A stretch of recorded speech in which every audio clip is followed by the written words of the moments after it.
song of victory. We've got a song to sing. We've got a song to sing. A song of praise to the King of Kings, who is worthy of all glory, for he's done marvelous things. From the depths of our hearts, it's time to let the music start and join in harmony. We've got a song to sing. From the depths of our hearts, it's time to let the music start and join in harmony. We've got a song to sing.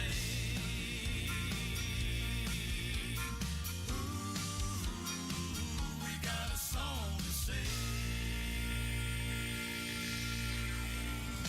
The Adoration Quartet. We've got a song to sing.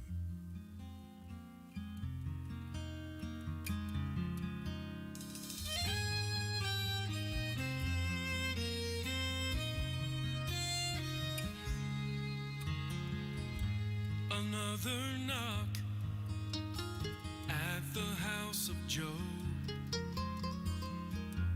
One more servant, one more tragedy told. He lost his children, he lost all his wealth, and very soon he'd lose his health. His wife said, "Why don't you just curse God and die?" But Job replied, "The Lord gives and he takes away, but blessed be his name. For I've been blessed by the Father, so don't bother trying to lead me astray. Blessed be his name."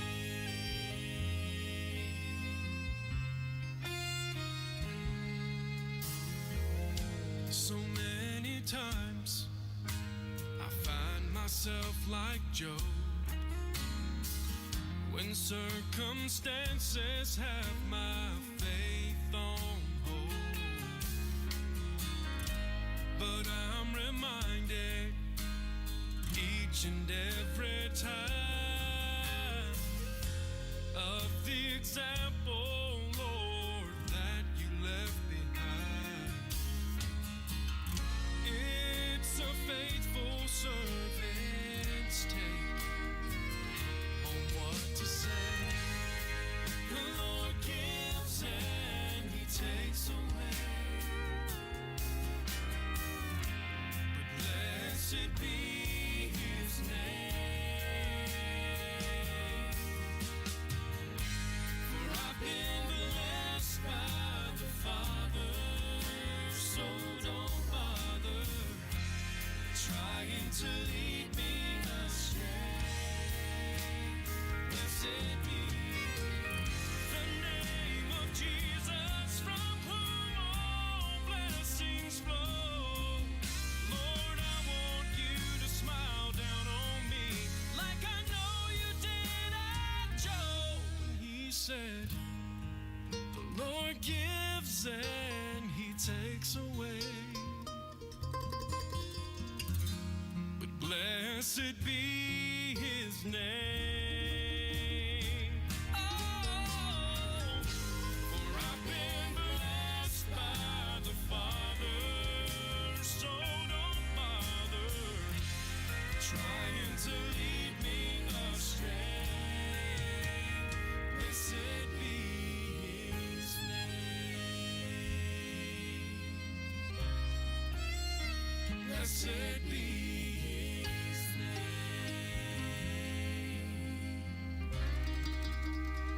Blessed be his name.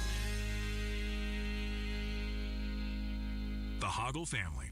Blessed be the name.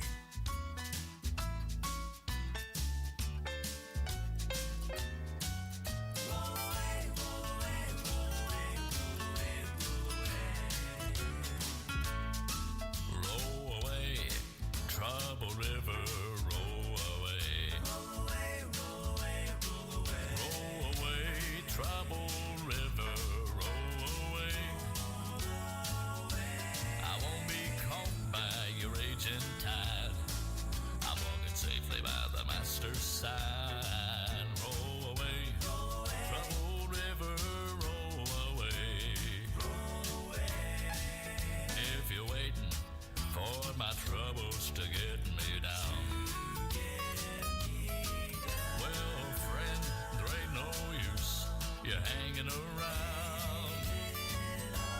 'Cause I don't care what comes my way. It can be big enough, I would you hear me say, roll away, troubled river, roll away. Roll away, troubled river, roll away. Roll away, roll away, roll away. Roll away, troubled river, roll away.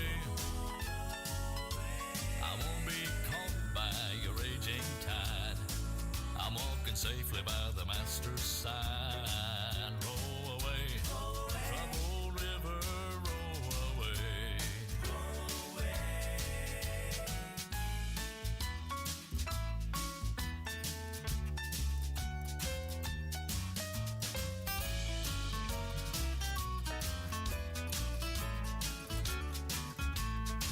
Now I can always find a reason to be sad. And I can look around and only see the bad. But I can take what my father says. I can trust him. I know he understands. And he'll take that troubled river and roll it away. Roll away, troubled river, roll away. Roll away, troubled river, roll away. I won't be caught by your raging tide. I'm walking safely by the master's side. Roll away, troubled river, roll away. Yeah, roll away, troubled river, roll away.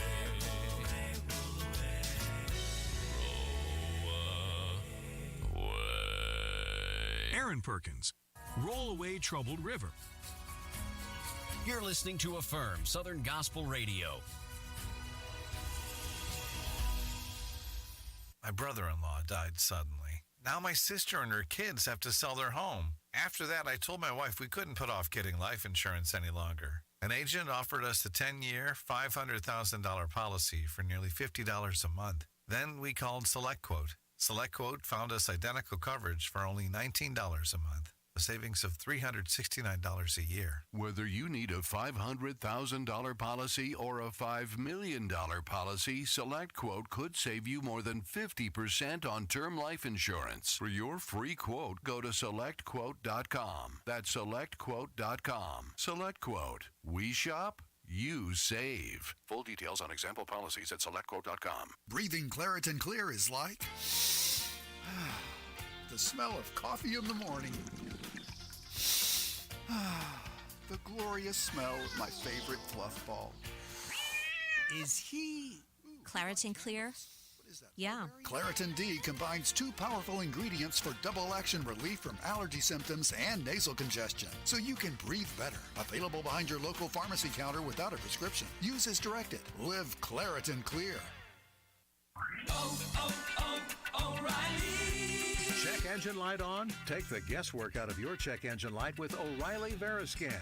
It's free and provides a report with solutions based on over 650 million vehicle scans verified by ASE certified master technicians. And if you need help, we can recommend a shop for you. Ask for O'Reilly Veriscan today. O'Reilly Auto Parts.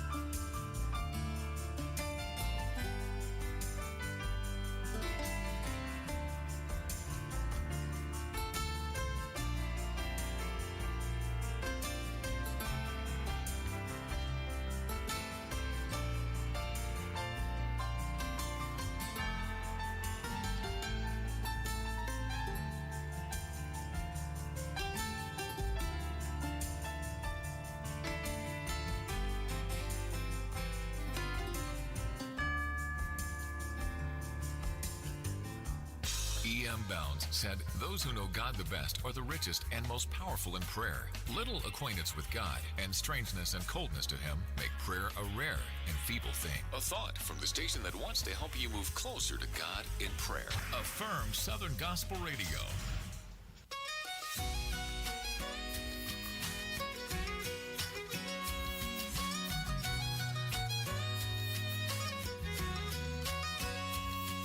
I know that you've got troubles, I've got troubles of my own. I used to pace and worry, somehow these days I don't. I've been resting in my Jesus, 'cause He knows what I need. So friend, if you come looking, here's where I'll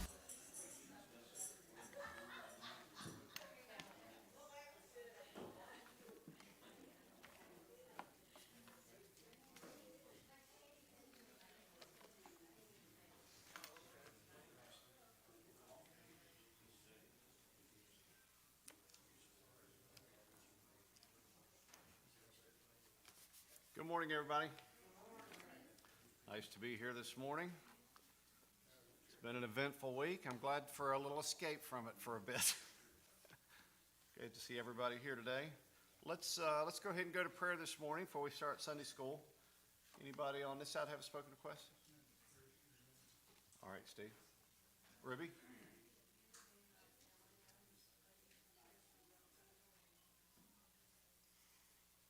All right.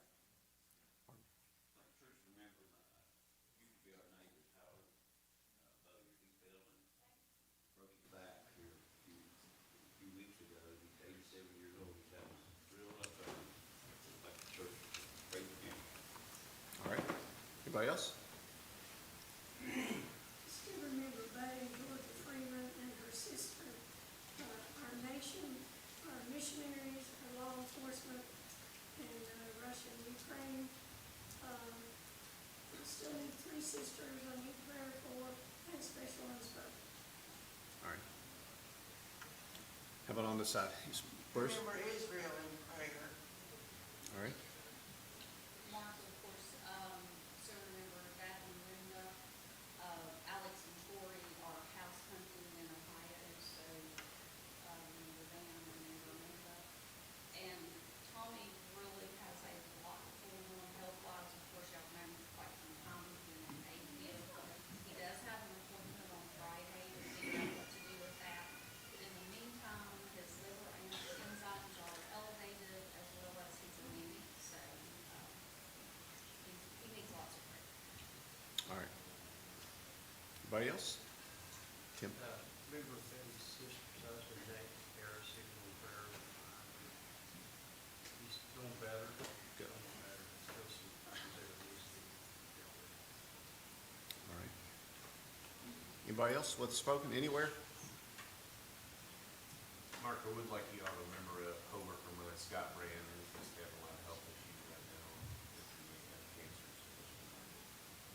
All right. Brad mentioned Cliff stuff wrong.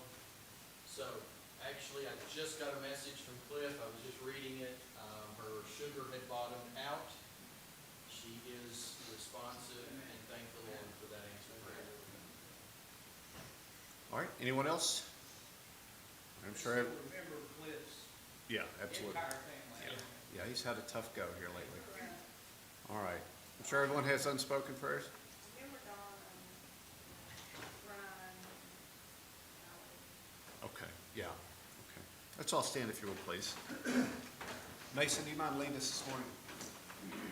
Most kind of Heavenly Father, thank you this morning for all the days you've given us. Thank you, God, for this blessing, privilege, of allowing each other to be in your house, to lift up the name of your Son. Father, we just pray that everything we do here this morning is done to bring you glory, to please you in your sight. Pray that we can forgive us our sins, give us the glory of your life.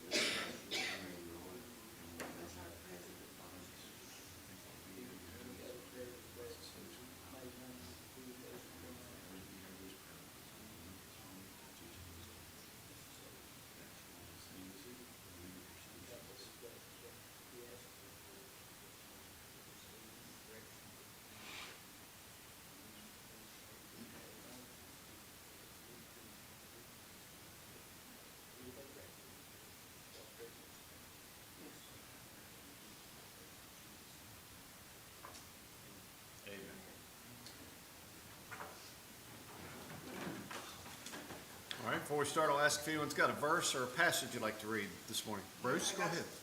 All right.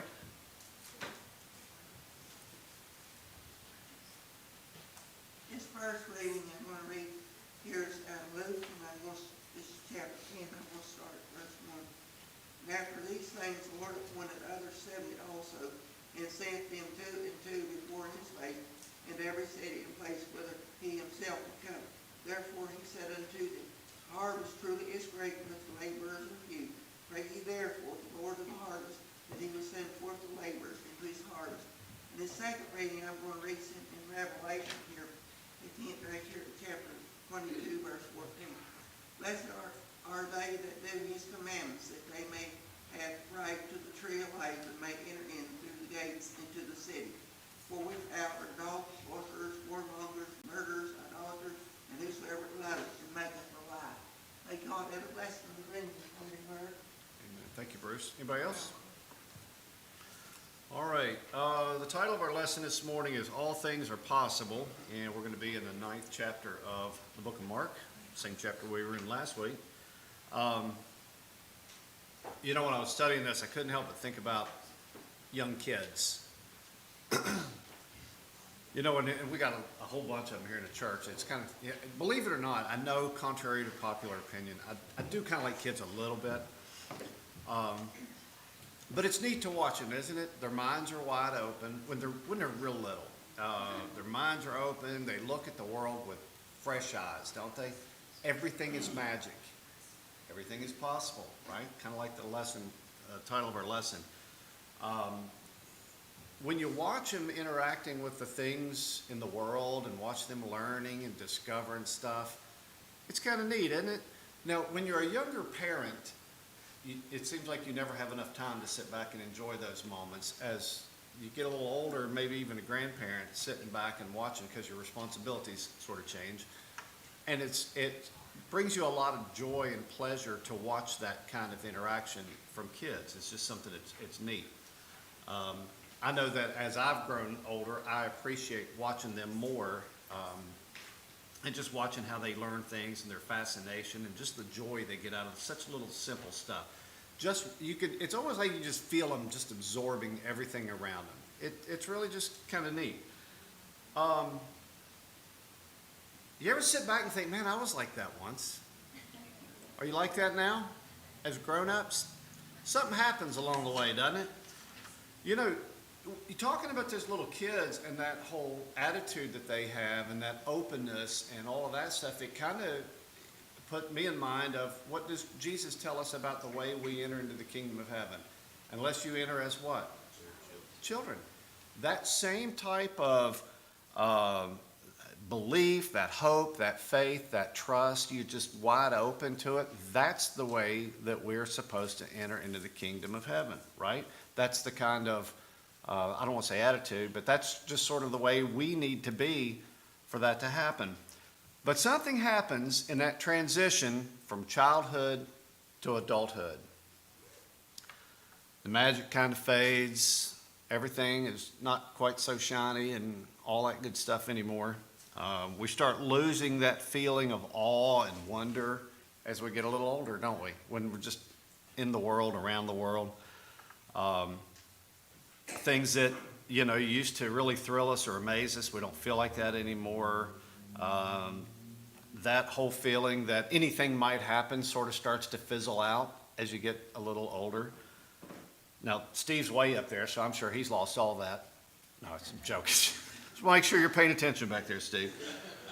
So why? Why does that happen? Why does the world lose that shininess when we get a little older? What happens? Okay.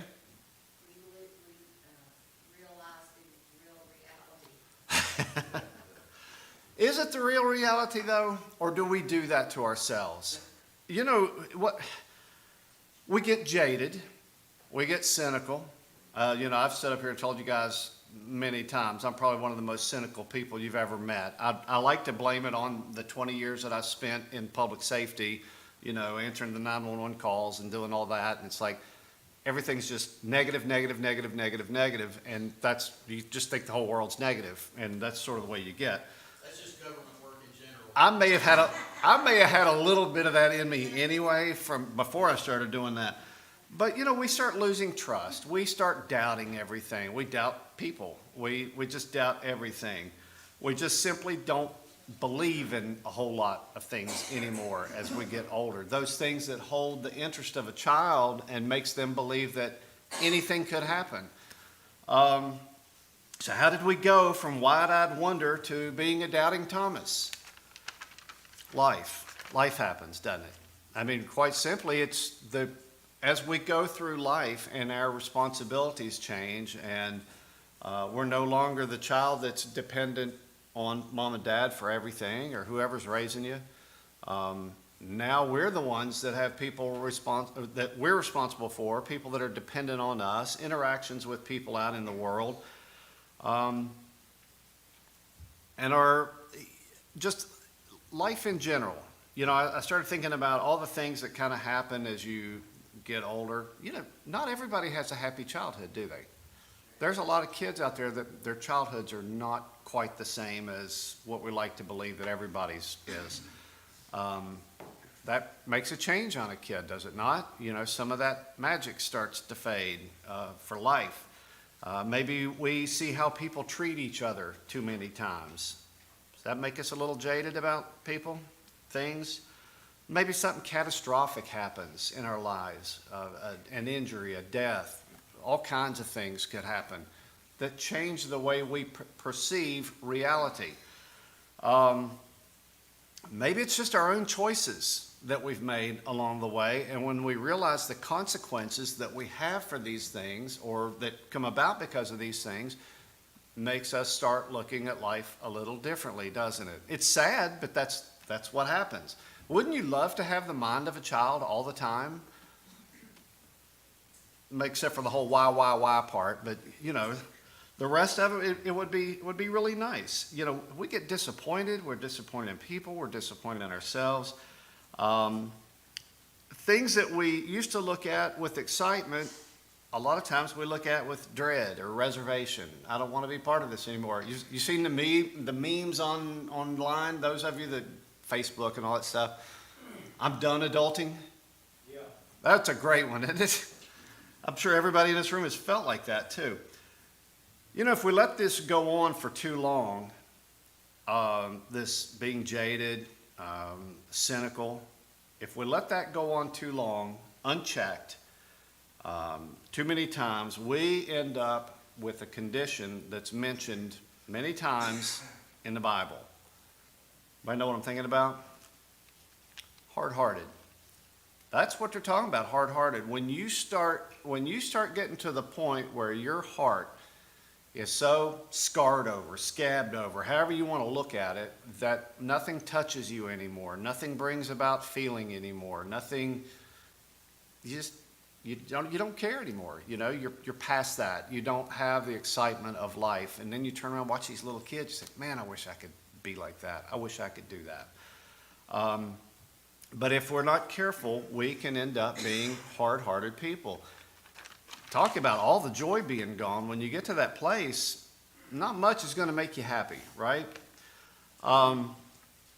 We cannot experience true joy with hard hearts.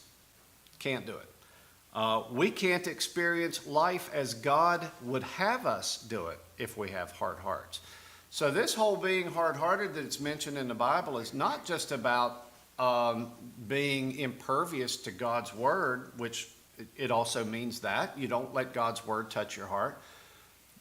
But it prevents us from experiencing the life that God would have for us because we've lost all of that, the thrill of just being alive and being a part of this, being a part of, family, community, the family of God, all of that. So it stops us from being all that we might be, especially in our Christian walk. And we always have to guard against that. All right?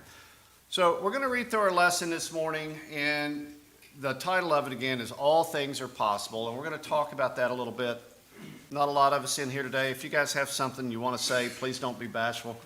We'll read through this and then we'll go back and talk about the verses. It's in Mark chapter 9. We read verses 17 through 29.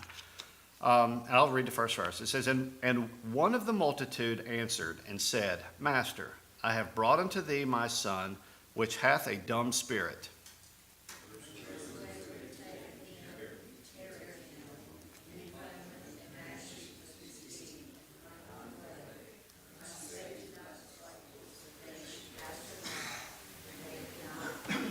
He answereth them and saith, O faithless generation, how long shall I be with you? How long shall I suffer you? Bring him unto me.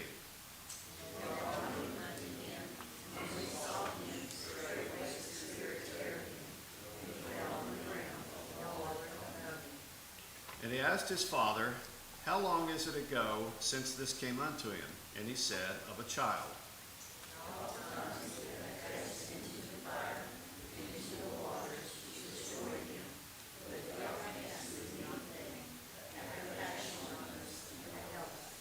Jesus said unto him, If thou canst believe, all things are possible to him that believeth.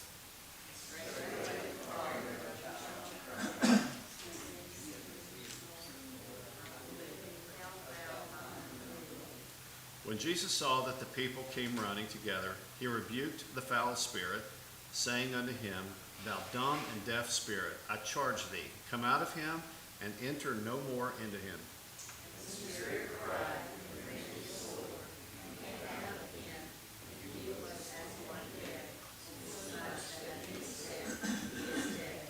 But Jesus took him by the hand and lifted him up, and he arose.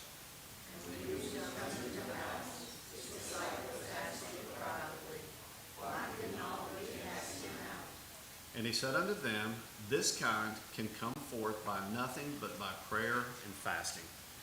Amen.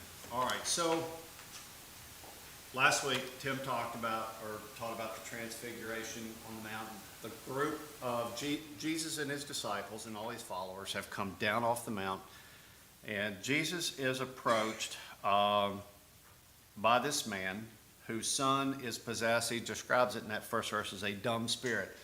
We're not talking about a stupid demon. It's a dumb. It describes it later on. It's a deaf and dumb spirit, and he tells Jesus. And these first, let's just go back and read these again real quick. And one of the multitude answered and said, Master, I have brought unto thee my son, which hath a dumb spirit, and wheresoever he taketh him, he teareth him, and he foameth, and gnasheth with his teeth, and pineth away. And I spake to thy disciples that they should cast him out, and they could not. So there's a lot of things going on here. So he tells Jesus that this spirit takes over his son.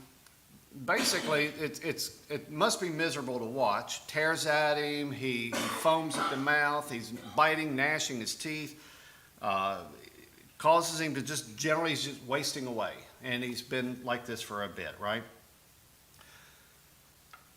It says here that he asked the disciples to cast out the spirit. Was he wrong in doing that? No, because remember, Jesus had already given his disciples the ability to heal and cast out spirits. We saw that in one of our lessons a couple of weeks ago. When Jesus had, assembled of course, the disciples were all around him, but the 12 apostles, they were given some special abilities to help further Jesus' gospel, right? So they were doing all of these things in his name, but they were able to go out and they were able to cast out spirits. So the Father had already approached them, and he said, I asked your disciples to go ahead to cast out this spirit, and they couldn't do it. Notice in verse 19, Jesus answers and said, O faithless generation, how long shall I be with you? How long shall I suffer you? Bring him unto me. Does anybody pick up a little tone of disappointment in the way Jesus asked this question? Do you think is he disappointed with the Father, do you think? I think he's just disappointed in his own disciples. Now, the Father may be on the receiving end of a little bit of that as well, because maybe his faith wasn't where it should be either. He at least had enough faith to come to Jesus and ask, but he was pretty disappointed in his disciples, and he refers to them as a faithless generation. And how long do you think I'm going to be with you? How long do I have to be patient with you? You know, talking about suffering them. How long do I have to be patient with you?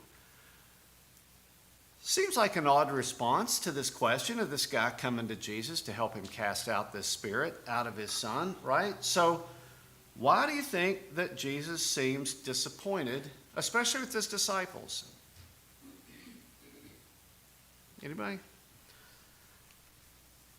They have the ability. Yeah, I told you you could do this. I told you you could do this. You have the ability to do this. You know what the problem was? They didn't believe they could. Think about that. They didn't believe they could. They didn't have enough faith in what he had told them they could do to actually do it. Their own unbelief, their own lack of faith prevented them from being able to do what Jesus had already said they could do. How often, let's talk about our unbelief for just a minute, or lack of faith. And it could be in so many different things, but let's just talk about our Christian faith. How often do we not do something, or how often do we not even try to do something because we don't believe we can? How often do we not try to do something because we don't even believe it's possible? What's the title of our lesson? All things are possible. How often, and this is what this gets down to when you think about it, how often do we doubt God because we don't think something is possible? Sometimes we don't even bother taking things to him because we don't think it's possible. Think about this. You get devastating news. You're in the middle of a storm. Now, you haven't hit bottom yet, but you know you're in the middle of it. Usually we wait till we get in the middle of it, don't we? Or to the very bottom, I'm sorry.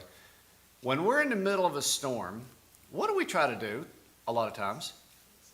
We're going to fix it ourselves. We're going to fight. We're going to mix it up. We got this. I don't need God. I don't even think to ask God. I've got this going on. I got to fix this. I can fix this. Why don't we go to him first? Maybe we don't believe he can do anything about the problem. If I think I can fix it but God can't, that's automatically a red flag, right? Because that's an issue. But that's the way we treat life's problems. We don't go to him because we don't think it's possible to be fixed. We don't think there's any solution to this problem. Anybody get like that? Probably everybody. Absolutely.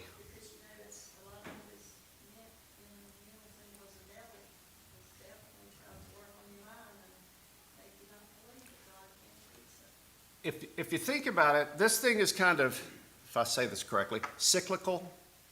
All right, so we don't believe, we don't go to God with it. We don't believe anything can be done, so we don't go to God with it. And so it just goes on and on. So what happens is our hearts get harder, right? We get jaded. We go through these negative experiences. I tried to fight that battle. It couldn't be fixed. It was impossible. So I get a little less belief. I get a little less faith. If you remember, we spent the entire, was it last quarter, the quarter before? Well, they're not quarters anymore in this book, but sixths. So we spent an entire quarter, I'll call it, just talking about nothing but faith. Just building our faith and getting our faith where it needs to be. But when we start getting hard-hearted and we doubt that something can be fixed, we doubt that God can do anything about this. I'm not going to ask. I'm not going to go to him about this. We start getting a little harder. We start getting a little harder. Then we don't go. And it just keeps on this big cycle all the time, repeating. And you know what? The more we do that, the less likely we're ever going to go to him and ask him, I need help. I can't fix this. I can't do a thing about this. I need you.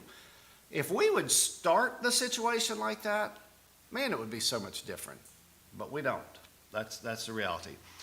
So we don't bother going to the Lord with things because we don't believe it's possible. We've already got it in our mind, it can't be done.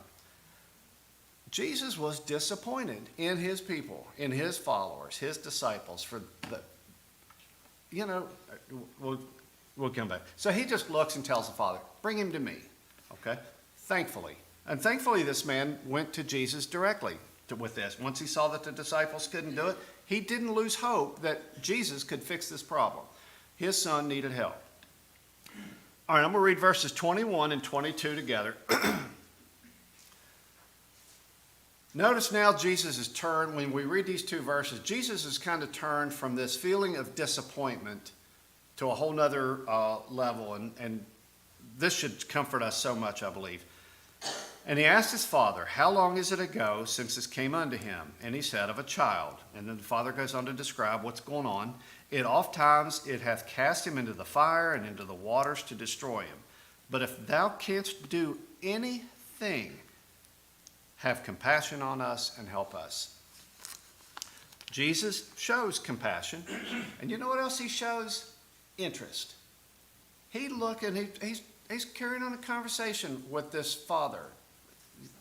Isn't that the way you want a relationship to be? Especially a relationship with the Lord? Isn't it nice to know that Jesus is interested in what happens to us and what's going on with us? Now, he already knew. He knew how long this child had been, or I'm going to call him a young man. I don't know how old he is. But this person, this son, Jesus is interested in what's going on. How long has he been like this? What's going on? And the father gives him some pretty, detailed stuff about what's been happening. It's been going on since he's a child. And we don't know how old he is now. That could have been 2 years ago. It could have been 15 years ago. We don't know. And he talks to him about it's cast him into a fire. It's thrown him into water. It's basically trying to kill him, trying to destroy him from the inside. And here the father does something that we wait way too long to do. Jesus, help. I need help. Man, I don't know about you guys. And again, I've already, my own self-confession, I'm very cynical. There's too many times where I wait to way, way down the road before I start asking the Lord for help for stuff. Thinking, and that's very egotistical, by the way, to be like that, to do things like that, thinking, I don't need help, I can fix this. You can do whatever. But this man didn't necessarily wait till he was at the end of his rope. He knew that Jesus could help, and he went to Jesus for help. Don't we all say, I can do all things through Christ, which strengthened me, right? We all say that. It's a Christian cliche. We love to say that. There's a lot of them we like to spout out, but we really don't really live. But this is one of those times where this man, Jesus, I need your help. We need help. I need you to do this. So when you think about this, in spite of claiming we know he can do anything, which we always say, God can do anything. Nothing's impossible with God, right? Maybe we don't ask because we think it's a lost cause. Maybe we're not quite certain he can really do this or anything. Because when we don't, if you ask, isn't there some assumption that you sort of think he can? Then why don't we ask sooner? Right? Anyway, in verse 23, Jesus said unto him, if thou canst believe, all things are possible to him that believe. This verse should give us all a little bit extra strength, a little bit extra faith. If you can believe all things are possible. If you can believe, all things are possible. If you have enough faith, all things are possible. The reason why a lot of issues don't get fixed, a lot of our storms don't get fixed, especially the way that we think they should and in the time that we think they should, is because we don't believe they can be. We don't believe it. If we don't believe it, it's not going to happen. We have to add a little belief. We have to add a little faith to this. It would be nice if God set us on this path and he just worked out all these problems before us as we go through life, and we never had to encounter any of this stuff. But that's not the reality. That's not what happens. We have to live in this world. That's the reality. With the good, the bad, all the things that go with it, we live here. But we sit and we create this self-doubt, or we let our belief down, our faith down, and all of a sudden, nothing's going to be fixed because I don't believe it can be, so I don't ask. So we put ourselves into our own ruts and our own traps, and we don't go to him when we should be going to him. But what Jesus is saying here, if you can believe, if you will believe, all things are possible. Anything can be done. Now, we don't know. A lot of people say, well, you know, you say that, but I went to prayer over this and God didn't fix it. We can't preempt God's will, okay? God's will was God's will. Things are going to happen in life. But there's a whole lot of times we need to be going to him that we don't, because we don't believe that the problem can be fixed. All right, anybody have any comments before we keep going? This is kind of a depressing lesson, isn't it? All right, in verse 24, he says, and straightway the father of the child cried out and said with tears, Lord, I believe.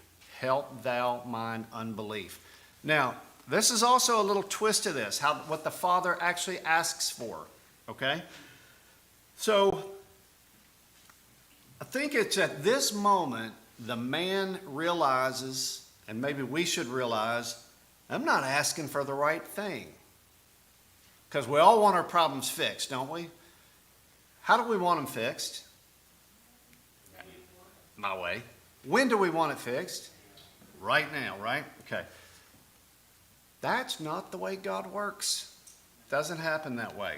But you know what? I think he's come to a realization, or I'm not thinking that I'm not smart enough to figure this out all on my own. Instead of asking again for help for his son, what does he ask for help with? His unbelief.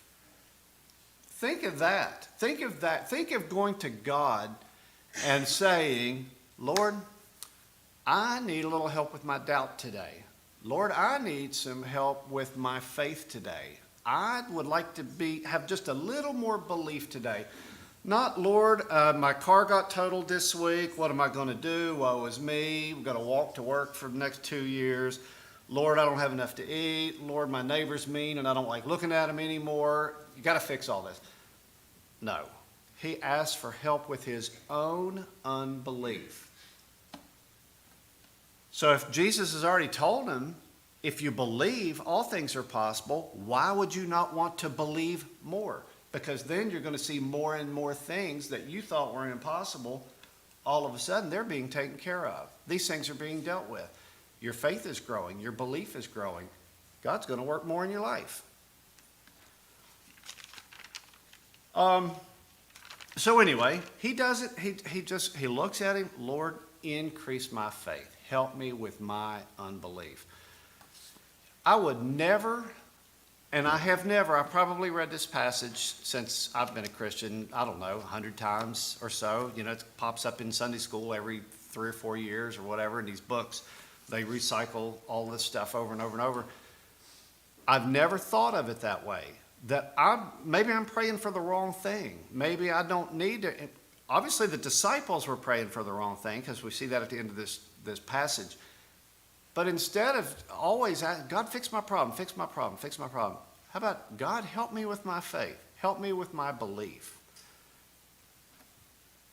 Worst case scenario, you're going to get closer to God, right? Best case scenario, he's going to fix your problems, right? All things are possible if you believe. That belief is key. Our faith is key to those things being done. All right, I'm going to read 25, 26, and 27 together. When Jesus saw that the people came running together, he rebuked the foul spirit, saying unto him, Thou dumb and deaf spirit, I charge thee, come out of him and enter no more into him. And the spirit cried and rent him sore and came out of him, and he was as one dead, insomuch that many said, He is dead. But Jesus took him by the hand and lifted him up, and he arose. So in front of all these witnesses that are there, Jesus takes the son and looks at him and just commands the spirit. This is God talking, right? Commands him to leave him and not enter him again, period. The spirit had obviously no choice in the matter and forcefully leaves this young man.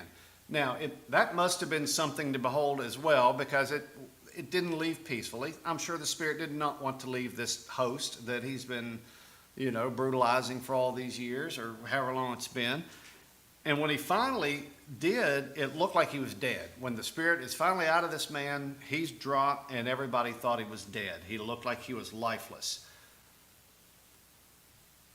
Jesus took him by the hand and lifted him up, finally freed of this spirit, because Father came to Jesus, asked for help, and asked him to help with his belief. And Jesus commanded the spirit out of him. And I noticed, I'm kind of jumping the rails here for just a second. I noticed that one of the questions, I don't know if y'all ever read these questions at the end of these little articles. Do you think people can be demon possessed today? I think this is something that we don't give enough attention to. And I'm not talking about a spirit that is obviously like this poor guy here. He's being rent, thrown into fire, thrown into water. This spirit is just tormenting this guy all the time, trying to tear him to pieces, and he's foaming at the mouth and all this stuff. Looks like a mad dog. You think they all operate that way? I think if people let their guard down, and a spirit can get in and do a lot of damage with someone. And I think it's something that we always have to protect against. And we have to always be on the lookout for it. It gives us another reason to be asking God to increase my faith, increase my belief, right? The closer you, go ahead, Bruce, I'm sorry. That makes me think about that one man, had legions in him, and Jesus cast them out, and they went into the swine. Yeah. All right, so in the last couple of verses here for this, 28 and 29, and when he was come into the house, so the spirit has been cast out, okay? They thought he was dead. Jesus lifts his hand down, helps him up. This man is healed. And when he was come into the house, Jesus, his disciples asked him privately, why could we not cast him out? They're confused, right? And he said unto them, this kind can come forth by nothing but by prayer and fasting. So I am sure the disciples, a little confused. You gave us the power to do this. We've been doing it. We've been going around doing this. Why could we not cast this devil out?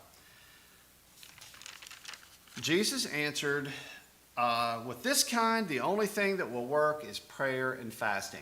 Now, was it because Jesus had something that he had not imparted to them that the Spirit came out? Not necessarily.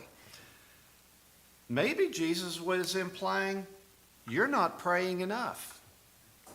Do we pray enough? Ooh, that one hurts me. Maybe they weren't. Maybe they weren't. Maybe their faith wasn't where it needed to be. Maybe their own belief. They'd been walking with him. They'd seen the things he had done. They knew that he gave them the power to heal and to cast out spirits. But that doesn't mean necessarily that their faith and their belief, maybe they were hanging on to some doubt, reservation. Well, this has been a great ride, but I don't think Jesus can do this. I don't think anything's going to get this spirit out. Look, this guy's foaming at the mouth and biting and clawing at the air and doing all this stuff. I think this one's a lost cause. That little seed of doubt, just a little bit. We always talk about the seed of a mustard plant. If you had faith that much. You know what? Doubt that size can do the same thing, right? Because a little bit of doubt can grow into a whole lot of doubt.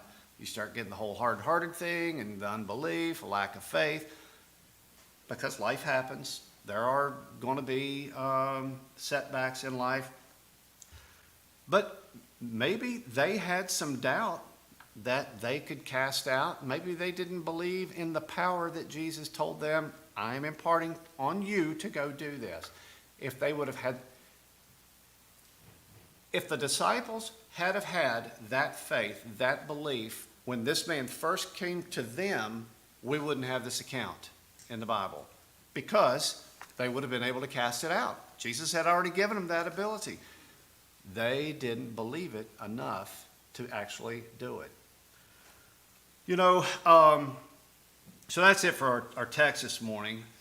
Whatever the case, whether or not they hadn't prayed enough, maybe they had a little doubt, we will never accomplish anything if we don't come to Him in faith, believing that He will do it.